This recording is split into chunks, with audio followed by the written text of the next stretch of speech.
Welcome to the All About Us podcast. Today we have a great guest here. Welcome to today's episode where we will explore resilience through the lens of storytelling and creativity. I'm thrilled to welcome Rita Avellar, a Brazilian-born storyteller, writer, filmmaker based in Indianapolis.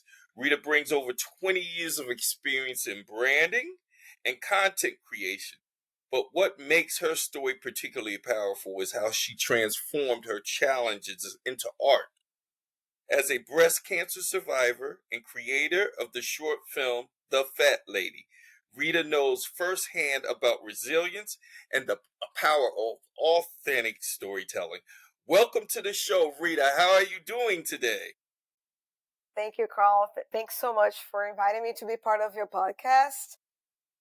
I'm feeling great today. That's good. You've worn many hats: writer, filmmaker, brand storyteller. Could you take us back to your roots in Brazil and how your journey as a storyteller began? Yeah, so I used to say that since I've learned how to write, to read and write, I'm creating stories, When I At what age did that start? learned when I was 6 years old. Wow. Yeah. So I always loved like hearing a story. And then when I started reading and writing, I already started like creating stories. Okay. My mom has saved some of those stories, and there's some books that I used to, write and draw my stories when I was 7 years old. So I was really a storyteller, since the beginning of my life. That's great. Yeah. Like I said, I always love listen to stories. I always love, listen to my mom's reading books, and so that was kind of a natural way for me to express my ideas. And then also, along with reading and writing, since I was a little girl, I was really into movies. So Okay. my first passion was E.T. Oh my goodness. Okay. I was like big fan of E.T. And because of E.T. and Indiana Jones and all Steven Spielberg, whereas there was a Steven Spielberg finger on it, I was into E.T. Ouch. E.T. Yeah, exactly. Back home. And Okay. so my family, my mom is an actress, Okay. and my dad was a musician.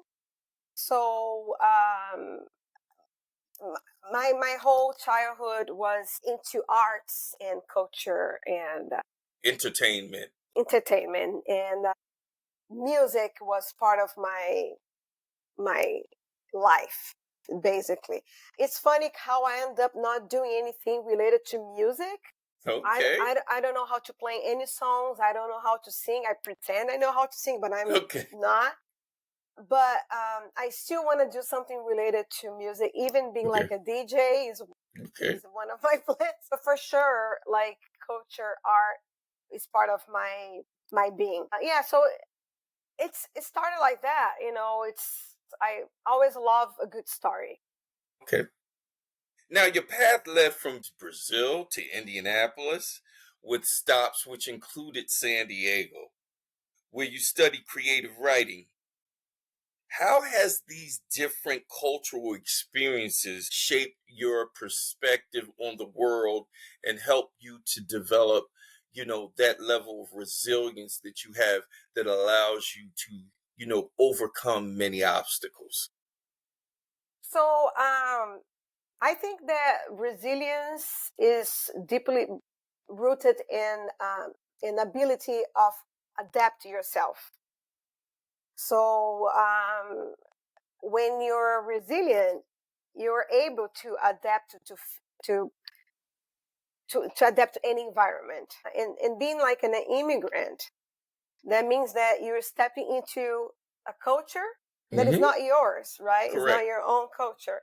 And then while it's not always like about fitting in or Uh-huh. molding yourself to fit in, it's all about like how to find ways to adapt yourself. So it's all about like kind of curving out like a space to be authentic, Hmm. to be your authentic self Right. within another culture that is different than yours, and learning how to navigate into the new norms and finding ways and openings to thrive while staying true to yourself.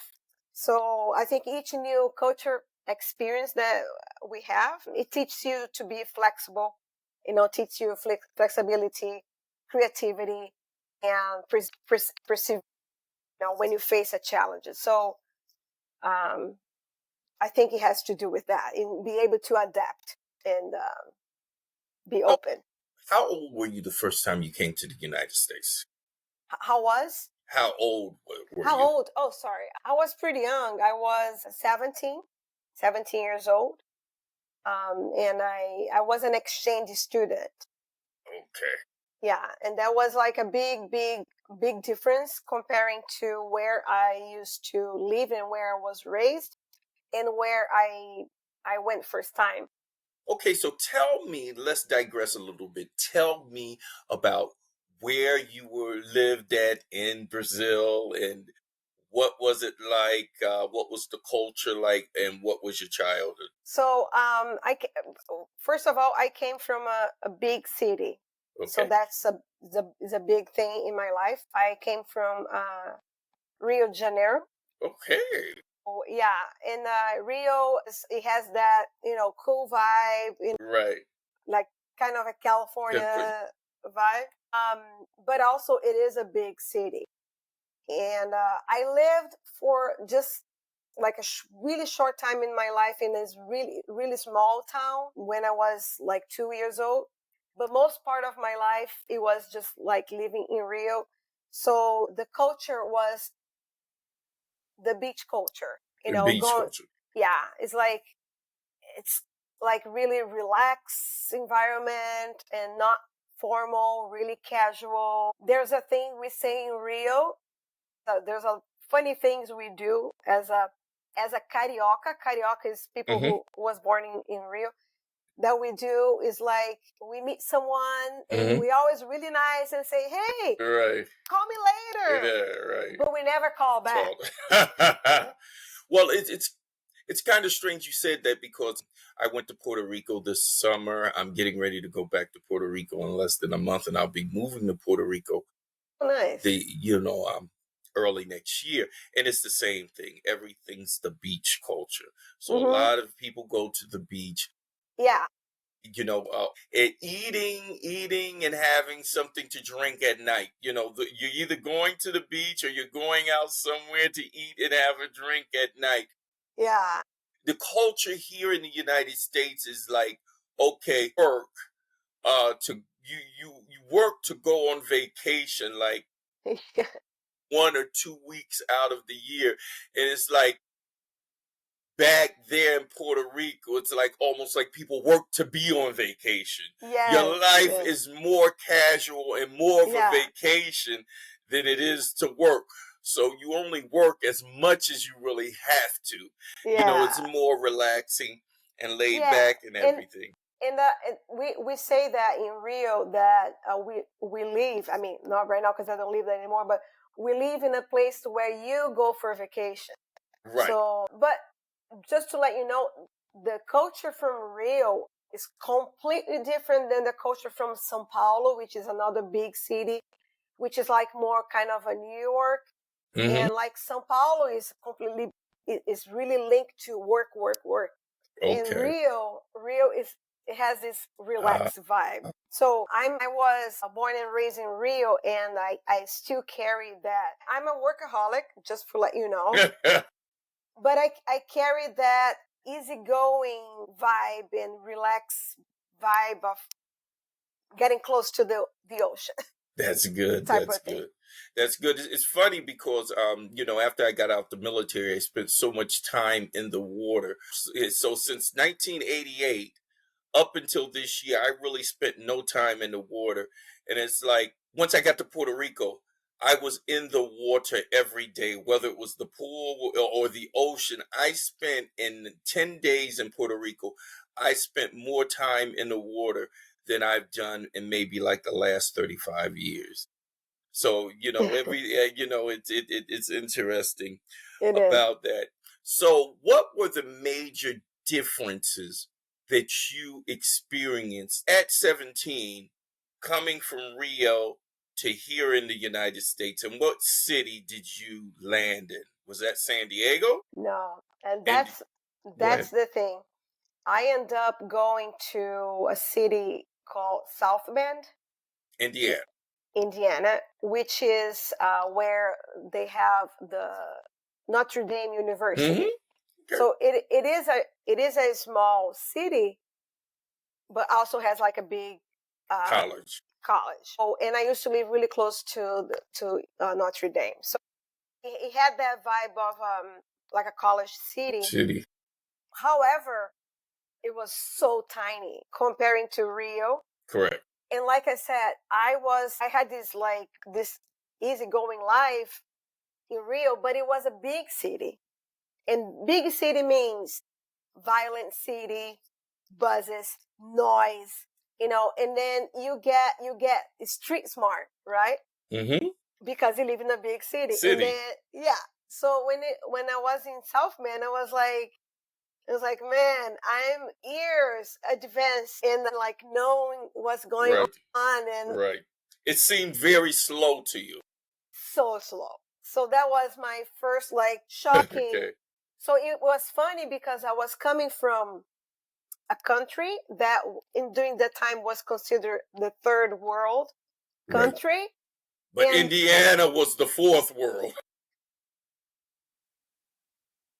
In the 90s, in 1990, it was. And right. Then, so people would come to me and ask, so do you live on the trees, or do you have monkeys on your streets and snakes? And I was like, man, grow up. I can see like more stuff, like really like rural things here than in my city. Right. They're thinking you live in, out in the jungle and everything else, and you're trying to adapt to the trees and the wind and how quiet it is and everything else and all this open space. So it and once again, there's different types of stereotyping and different types of racism.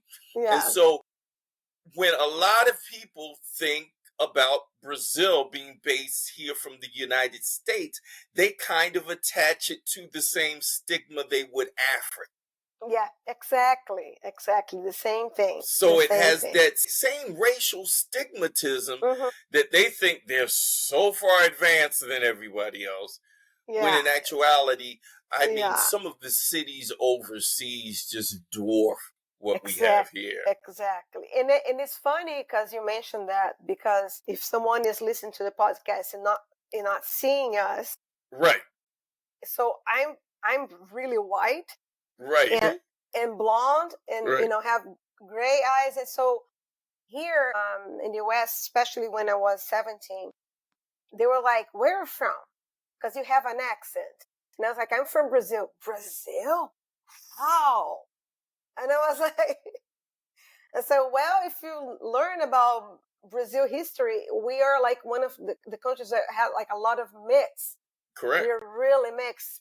We correct. have all the Skin mixes colors. skin colors you can imagine. There's no like Brazilian face, or Right, it's not everybody a brunette or right. like Hispanic. Blonde, or Or you don't have all these racial categories, and no, it's that's the so free. yeah, That's the same thing that happened in Puerto Rico. Everybody was, how did you adapt to Puerto Rico? I said, there were Puerto Ricans darker than I was. I said, no one really didn't know I was American until I started speaking. So exactly. it was just like, I just fit in. I just blended and I felt natural. And nobody was judging me because of my skin color or anything else like that. Everybody just Yeah, mixed together, went to the beach and had fun. So exactly. I Yeah, can understand what your experience was like coming yeah, here. Because, yes, see, this is the one thing about the United States that a lot of people don't get. When people immigrate here to the United States, this culture teaches them racism.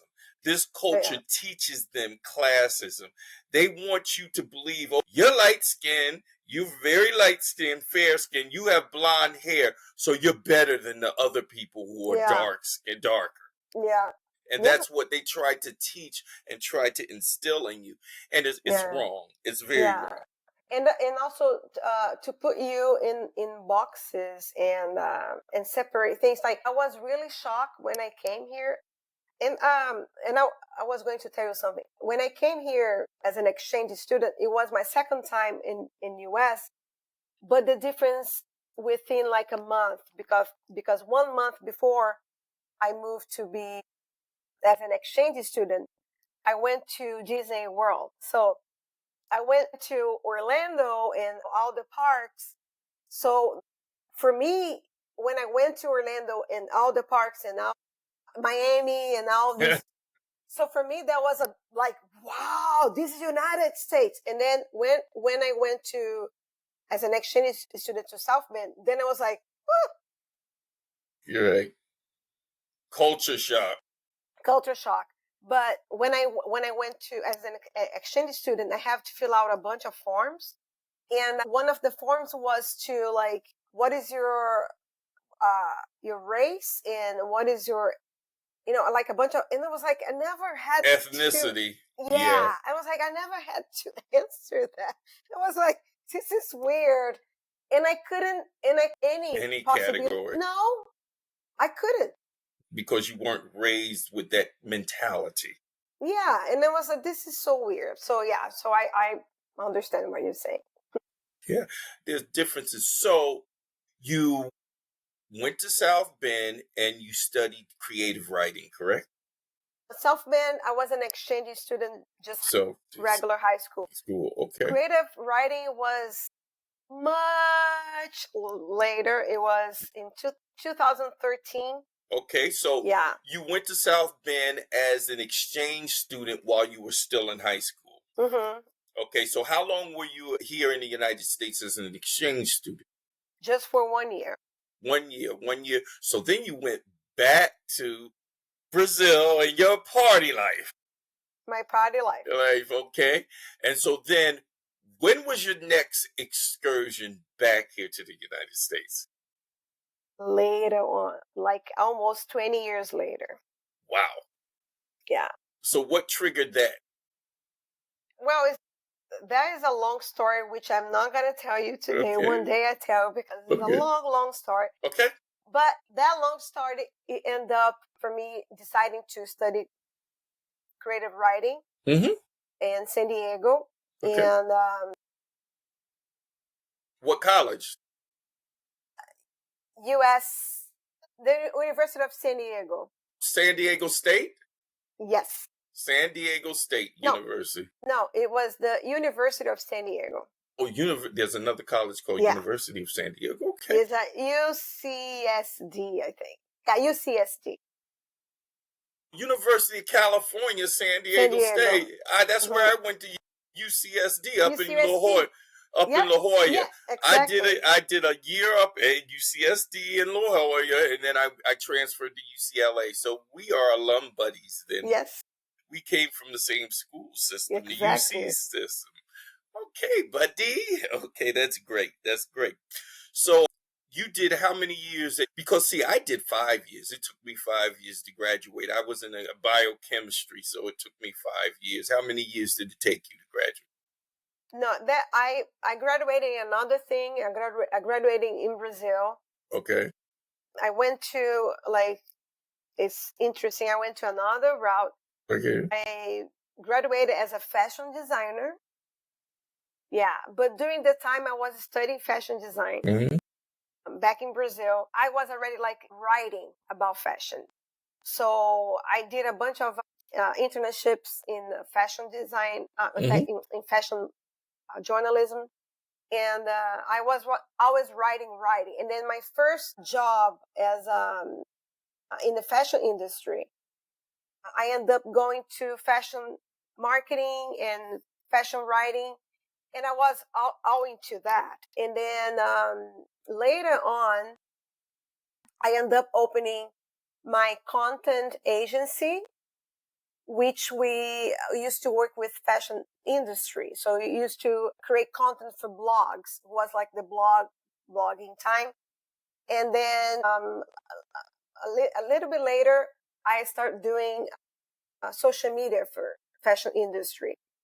So it was during that time that I decided to study creative writing, because I had my business, which was this content agency. I was writing for fashion for a long time, and I was missing writing for writing, just like writing stories. I was just like writing this. It became like a mechanic thing, just writing about fashion in the industry or commercial things. And then I was missing. You lost that excitement and zeal. Yes. For writing. Yeah, and that's why I ended up going to study in San Diego. But it was a short course. It wasn't like a long time. Okay. But during that time, I had my business, my content agency, and I was doing online. I had an office in Rio, but I could work anywhere. So I kind of gave myself time to step out of my comfort zone and study creative writing and start writing, going back to the writing that I was missing. Right. See, for me, there's different genres of writing, and I've never been a writer. People tell me I write very well, but I've never been a writer. But I have read, but the only type of writing I enjoy reading are kind of like fantasy novels. I enjoy fantasy novels. So when you speak about creative writing, which genre do you really feel like you're at home in? So is an interesting question, because like I said, I was missing writing stories, right? Because when you write, people say you write well, you should start writing. And then you say, okay, but you can write what kind of thing you're saying. I end up going to to the content writing, for bloggings and commercial things, and then later social media. And that it takes out of the writing part, the like creating characters and creating stories. So I was missing that thing. So when I went to San Diego to study creative writing, I was trying to figure out what I was going to write and what kind of things I was missing. Correct. Because I had all these stories that I wrote when I was a kid, a teenager. I had like a bunch of books that I started and never finished. And it was always like fiction. I always loved to write fiction. But I didn't know exactly what to do with that. With the course in San Diego, it was in 2013. 2014, I was back in Brazil, and I was like, I'm going to do something with that. And I realized that I wanted to write films. I want to write TV series. So that's why in 2014, I decided to study screenwriting. Now, I'm going to stop you there because, see, writing a story and a novel is much different than writing a film or television script. And I mean, I always wanted to write film and TV scripts, but it just seemed so much different than writing a story. Yeah. Because, I mean, you have to think about scene, you have to think about character interaction, you got to think about breaks, there is a whole lot more mentally going on when you're writing a script because it's based upon imagery. Yes, I agree. And I think I have a screenwriting mentor. Mm-hmm. She was actually my first screenwriting instructor in 2014. Mm-hmm. And then later in 2020, I reached to her to help me go back to writing for screenplays. Okay. And she told me, she's been working with that for like 30 years. And then she told me, like, Rita, you have one thing that is kind of, I'm not going to say rare, but it's unusual. You are the type of writer. You can write any type of thing. You can write a novel and you can write a script. But you're right, because you can write the same story, but when you put it together as a script and you put it together as a novel or a short story, the structure, the way you write it, it's different. It's completely different, and it can change. It can change the story because of the visual part. Exactly, the imagery. Yes, and this happened with my film. This happened with my film because the film was a short story. It was a novel. And then I turned into a film. And then I had to change it. I had to change the time of the story. Mm-hmm. The story happened in another time. And then when it became a film, it couldn't happen during that time. Mm-hmm. I had to add elements that it won't make sense in a film. Right. So again, it's a thing about adapting and being able to adapt. So this is your recent short film, The Fat Lady. She just wanted to be called by her name. What inspired this story? What inspired that name? And what was the journey of turning it from a written piece at UCSD into a film? So I was studying in San Diego, creative writing, and then to wrap up the course, every student needed to write a short story, open topic. We were about 20 students, and each one had to write their short story, and we had to share with everyone on an email. So on the day that we had to present our stories, we would have the feedback of each one of the students about your story. So I did that as everybody did. And then we didn't know at the end, the structures, they were like a couple. They would go and pick like the 3 best ones. And mine was the best one. And I was surprised because they told me that I was the only foreigner in the class.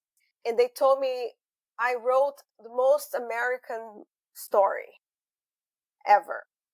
And I, when I was writing the story, I was thinking about some of the things I experienced when I was an exchange student. So I think that's why they could identify like it was such an Americana story.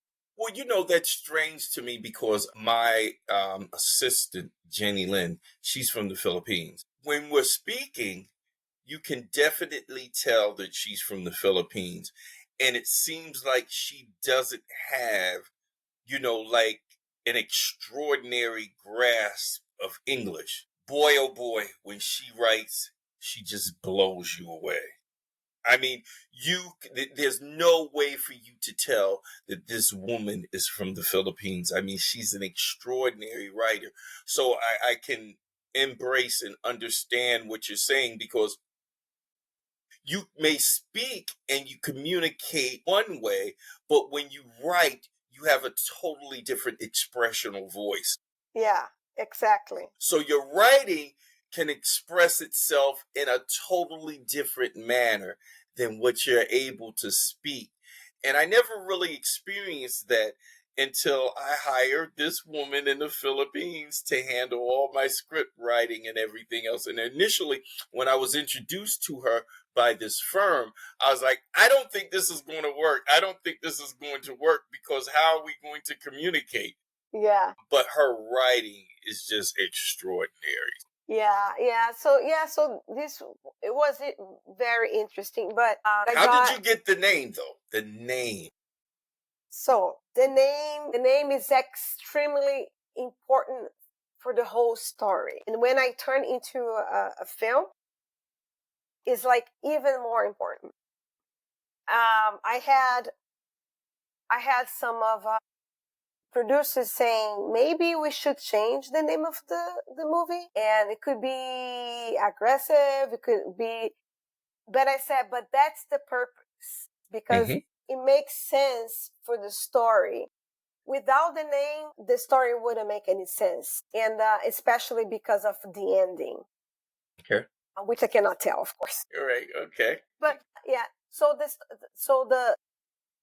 in a way to provoke.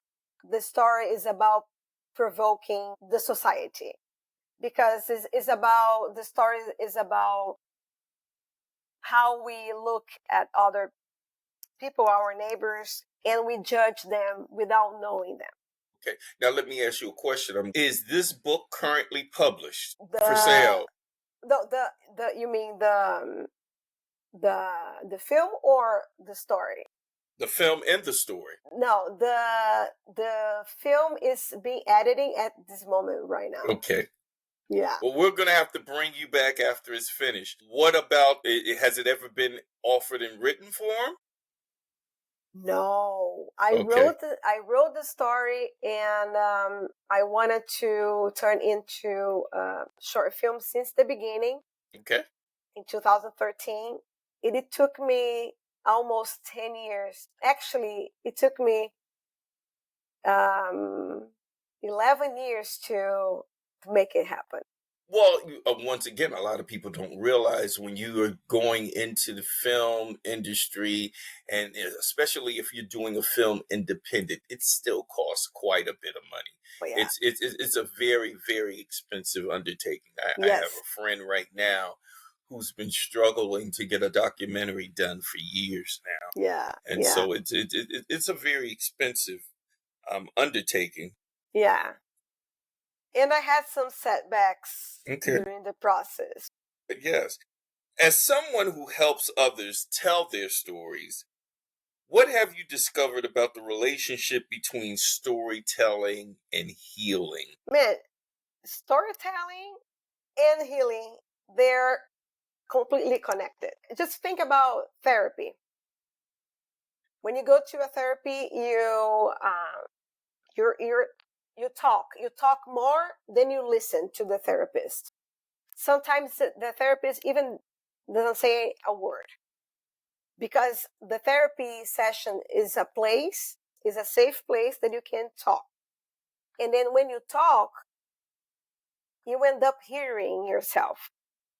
So storytelling is the same process. Is when you tell a story, you tell your story, Mm-hmm. you end up listening to what you're saying, you listen to your story. So it helps finding clarity. Okay. Also, storytelling and healing, they're like they go along, Okay. They work together. They work together. That's good. That's good. Okay. You've been open about your experience concerning breast cancer and surviving it. How many times? How many times have you shared this in the public? 100% of the time. Okay, 100% of the time. Okay, so can you tell us a little bit about that journey? How long ago? How did you determine that you had breast cancer, and what was your first immediate reaction to that? So I found out the breast cancer in 2022. Mm-hmm. It's interesting that's why I like to share. In the end of 2021, I was finally able to have health insurance here in the US. So it was like 6 years without having health insurance. I just had like an emergency type of health insurance. So I was without doing my mammogram for all these years. So when I got the health insurance, I was like, let me do my mammogram. And then I did. And since I had some lumps, I always had Mm-hmm. it for 20 years and I always check them. They were just like fatty lumps, they call. Right. They said, well, since we don't have your history here, instead of waiting a year to repeat the image, let's repeat within 6 months. So I said, okay. So next year, 2022, I went back to Rio to visit my family, had Mm-hmm. some great time. Came back to the US. I had the mammogram schedule in May, and I did. And then when I did, they said, let's do ultrasound too. Mm-hmm. And when I did the ultrasound, they said, well, there's one here that we need to biopsy. And I was like, Okay. seriously? Because I don't have Right. history in my family. Okay. Especially on my mom's side. I Mm-hmm. had one person in my dad's side, but he's usually on the mother's side. Right. And then I said, okay, let's biopsy. I was like, that would be nothing. And Right. then I did. And then my doctor called me. And then I was driving back home. He called me and said, are you driving? When he said that, Right. yeah, can you pull over? Because I need to talk to you. I said, oh my Wow. gosh. And then he said, well, it is cancer. And then I'm going to refer you to an oncologist. And then I went there within 2 days. And then she told me, it is a big one. It is an aggressive type. It is like a rare type. And you need to start doing the treatment within a month. And I was like, okay. I cry. And then it was like, okay, let's do it. Let's start the treatment. And then my mom came, and then she stayed with me the whole period of my treatment. Yeah. And that can be a very traumatic experience, on me going through medical school and also being a physician. Many times women struggle with the decision of how they're going to handle that. Are they going to go through chemo? Are they going to have a partial mastectomy or a full mastectomy? Just it's not just having cancer. No, it's like you have to make a personal choice all of the time. yeah, all the time of how you're going to approach this thing. Yeah. And you have to do it in a way where you're empowered, that you feel like you can defeat this thing. Yeah, and it's interesting because I'm pretty straightforward and really rational. So I found out the cancer, I cried, like I said. And it was like, okay, so now what I need to do. And then I got a second opinion, of course. And the second opinion doctor in Brazil, he told me that the treatment that I was going to go here, they told me here too, but I wanted to have a second opinion, is the only type of, for the type that I had, is a rare one. Right. And there's only one type of treatment. Treatment for it. Yeah, so there's like no way to choose, or I would have to go through the treatment or not do the treatment. Wow. And then I said, well, I'm going through the treatment. And then there's like only one treatment and one way of doing. The steps are always the same steps. So the only thing I had to choose besides that doing the treatment or not doing the treatment was if I was going to do mastectomy or just a lumpectomy. Right. That was a decision that I could made it. And then I did the lumpectomy for my case. But so once I had those choices made, and I said, let's get it started. And I decided to be open about this journey with everybody, and I shared this journey through my social media, my blog, and everything. So you state you're a very logical person, and you develop this logical process through your writing, I'm assuming. Yes. So it's kind of almost like your approach to this challenge was kind of similar to how you approach writing. So you were kind of preconditioned, to handle this whole experience. Yes, exactly. Yes. It's like when you organize, when you have to structure like a screenplay, because a screenplay is all about structure, right? Here you're gonna put this type of emotion. Here you're gonna put this type of thing. Here, so it's the lighting, same way. the set, the scene. Yeah. Yeah, so there's a lot to it. Your scripted screenwriting is a very, very logical process. How did this experience with cancer transform your work and the way you help others tell stories? I think it's just kind of it helped me to reaffirm the importance of being authentic. Because I remember when I started sharing these stories, a lot of people reached to me. Some friends that had cancer and I never knew, and they told me, "Wow, I didn't have the courage, or I didn't want to expose myself, telling my story or showing like my bald hair and my bald head." And it's like they were like, I'm so surprised and I'm so proud of you that you're just being yourself. So I think it helps me to show you, just to be authentic. And that doesn't mean everyone that goes through cancer needs to share their story. Right. They're going to share if they want to share, because it's about being authentic. For me, it wouldn't be authentic if I decided not to share, because I was never like a person that would like hide my bad sides or my struggles. So for me, it just reaffirmed of being authentic is for me the only way. Right. It's like, it could be kind of a cliche to say like, be yourself, but this is what I believe. Is to this journey with cancer taught me that we need to own our truth, flaws, and everything else. Okay. Being that you're in the film business, plus you're in the fashion business, you've had to deal with creative individuals and then entrepreneurs.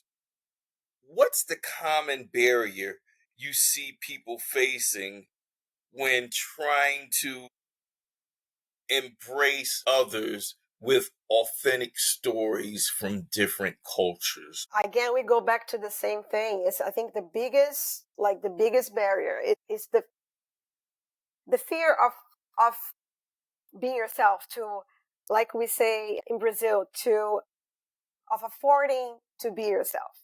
Like, this is how I am, Right. and this is what I decided to show.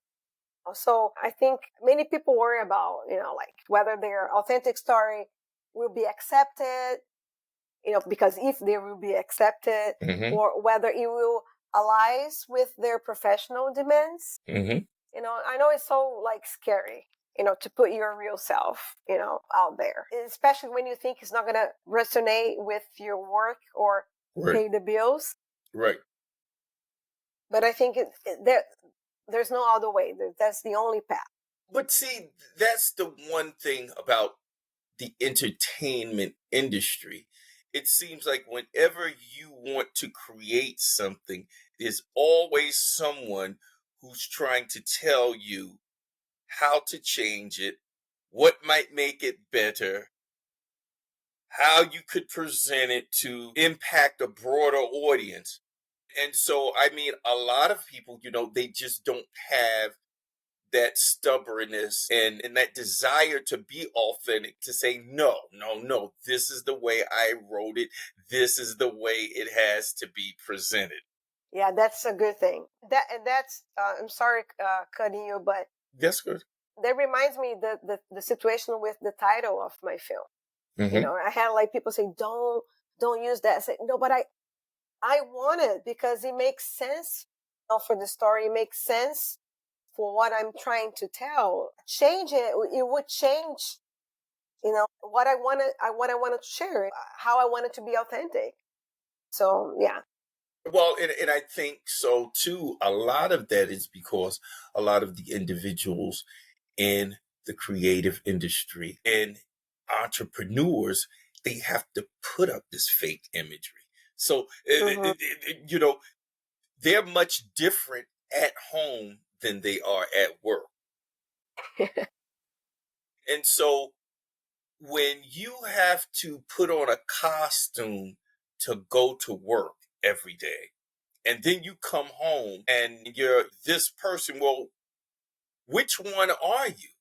Your authenticity gets lost in your pursuit of your career. You lose your authenticity in the pursuit of your career. And that's what a lot of people don't realize. And I think a lot of it is cultural.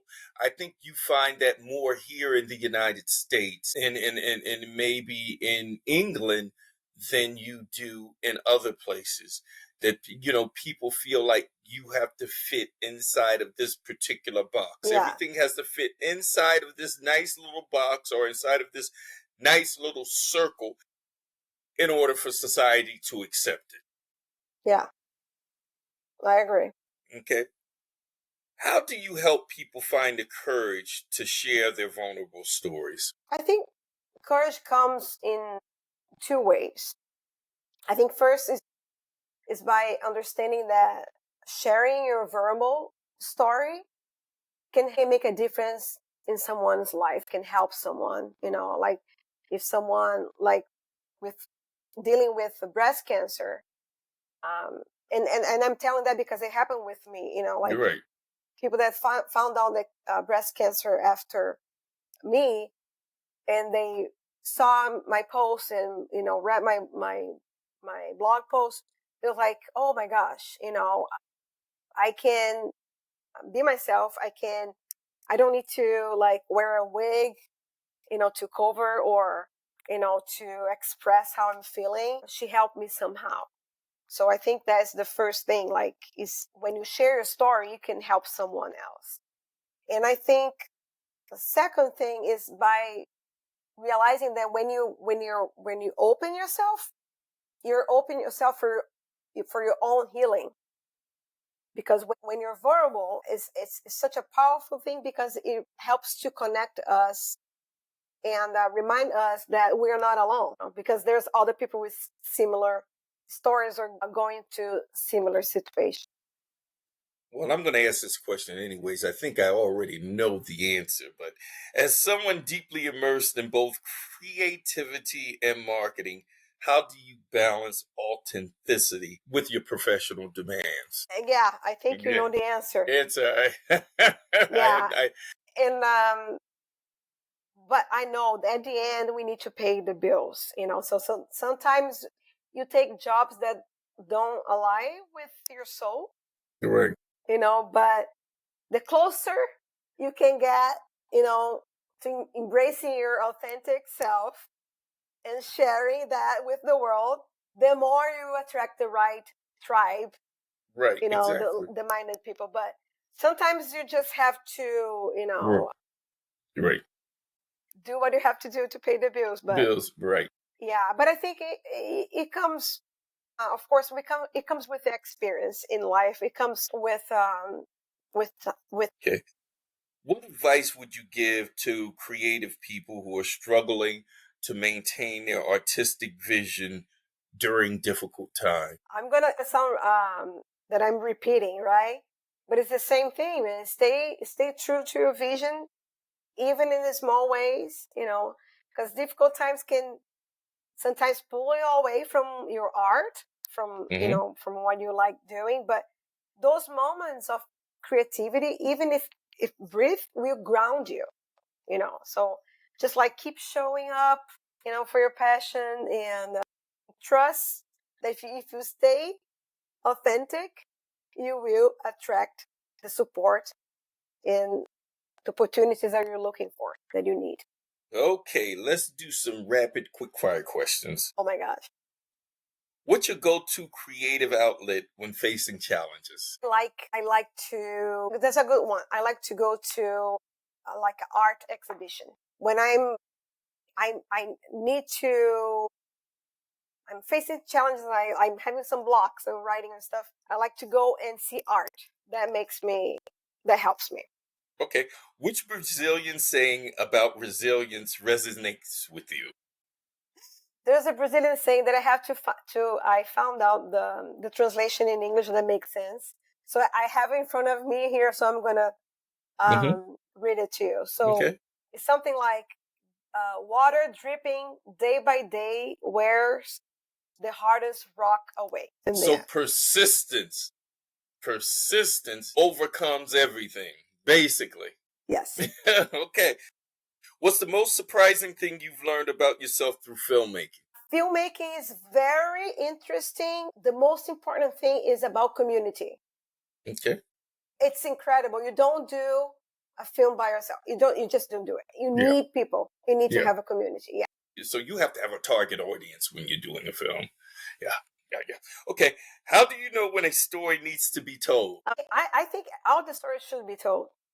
I think everybody needs to tell your story. So I think there is no boundaries when it comes to that. Now, this is going to be a hard question because I'm also an artist. Here you When do go. you know a story is complete? I would say like the basic stuff when it has like a beginning, a middle, and an end. Because I mean, we as artists, you can continue writing, overwriting, redrawing. You can continue and actually mess something up because you Yeah, never stop. You don't realize, okay, I need to stop. yeah, yeah, yeah.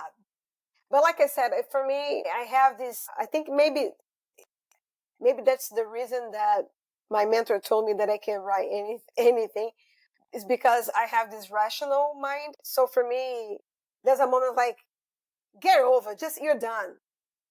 Okay, You don't need to okay, rewrite it, rewrite it, rewrite it. you're right. Okay, Yeah. community and connection. You're passionate about community and culture. How does this influence your approach to both storytelling and resilience? Well, community and culture, right? They are like they are the heart of storytelling.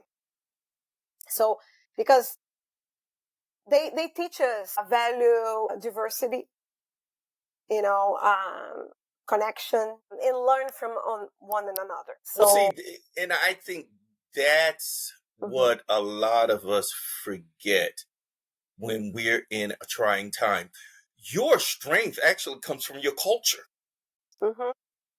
So, when you're faced with all these problems, different situations and things happening in your life, your culture, what you were taught as a child, the things you heard your parents talk about, the stories you heard about your grandparents, all of that is a root that feeds into you and strengthens you and gives you an ability to be able to look at things and say, I'm not doing this by myself.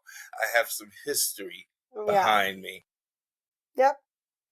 Yeah. Okay. And we use stories to create empathy, Mm-hmm. to celebrate differences, and Mm-hmm. to inspire Mm-hmm. ourselves and others. So Okay, now we're going to go into the section of the show called Flip Mode. You have 3 questions you get to answer me. I've had you under fire, now you get to put me under fire. okay. So I wrote 3 questions here. Mm-hmm. Mm-hmm. Can I just Yeah, go and no, ask you?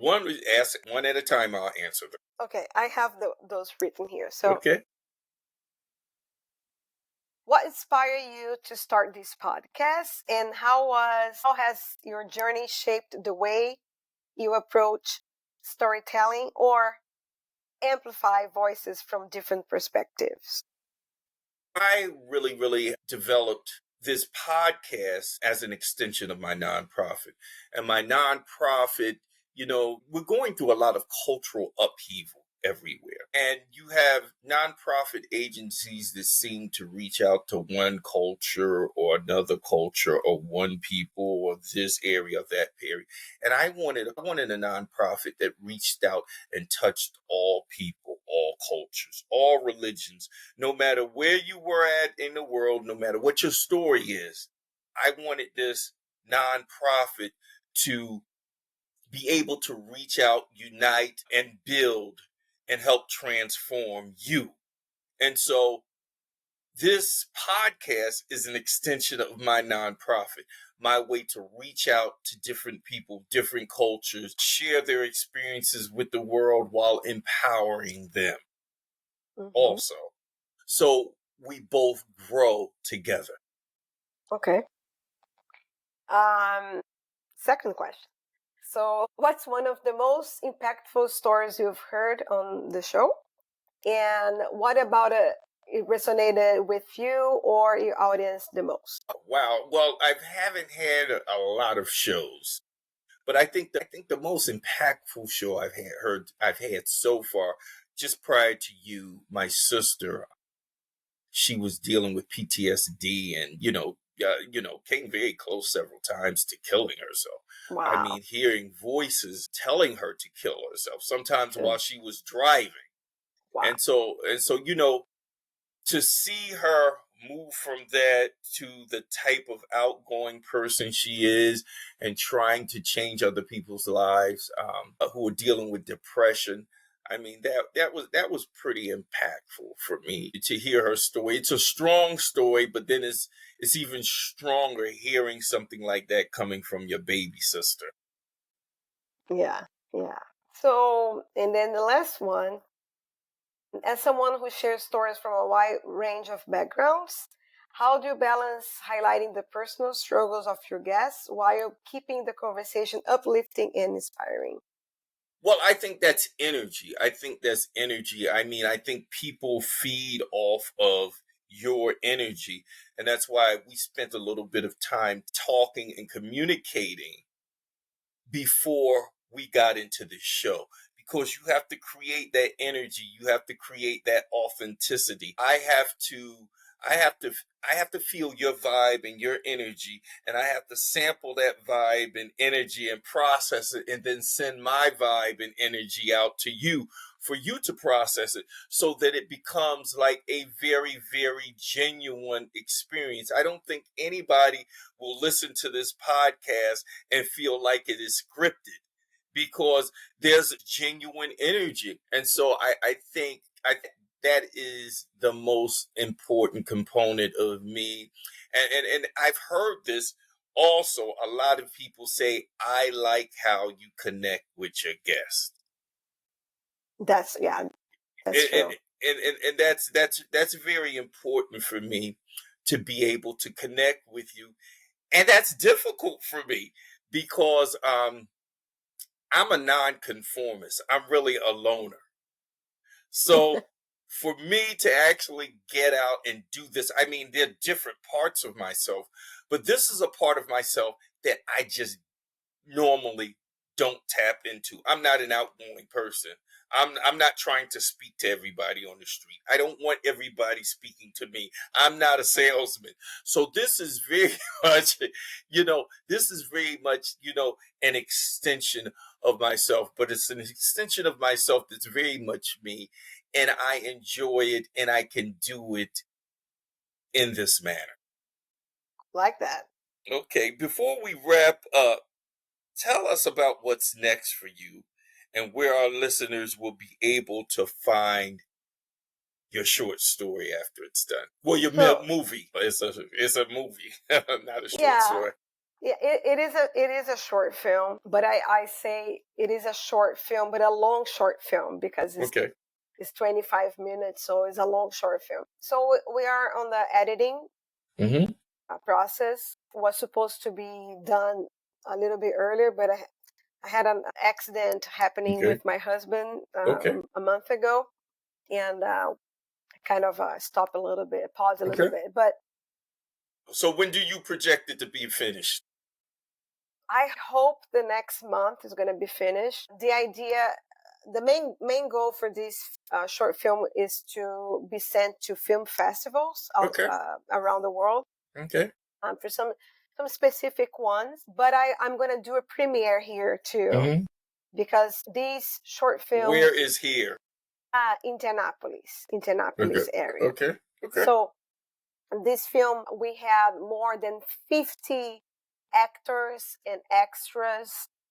We had 16 people on my crew, Mm-hmm. and a cat and a bird. Okay. So I had a lot of people in this film, and everybody's like asking me when I'm going to watch it and where. So I needed to do a premiere here. Mm-hmm. And like I said, I was going to have it done in November. The idea of the premiere was going to be in November, but now we need to finish the editing. So I hope to have it ready for the film festivals for next year. And I'll let you know which film festivals we're able to get in which place in the world. Well, I hope you invite me to your premiere so I can bring my camera and, we can do an interview and sit down and talk about everything and get that up there to help you promote this. But you guys can also check the website. There's a dedicated website for the film, which is thefatladyfilm.com. So there's a lot of material there because we did a lot of pictures and, and some short videos. So you can like go and see the making of it. Okay. It's kind of fun. Okay. Yeah, and I'm always like sharing the next steps there as well. Okay, so I'll make sure Jenny Lynn contacts you and gets all that information to your website and everything. Now, you were just speaking about your husband. What country is your husband from? It's American. Okay, that makes sense. Okay. Before we wrap up, and this has been a great podcast. I've had a lot of fun doing this podcast. Thank you. Finally, what message would you like to leave with our listeners about finding strength in their own stories? Keeping really short, your story matters. Your story matters. That's great.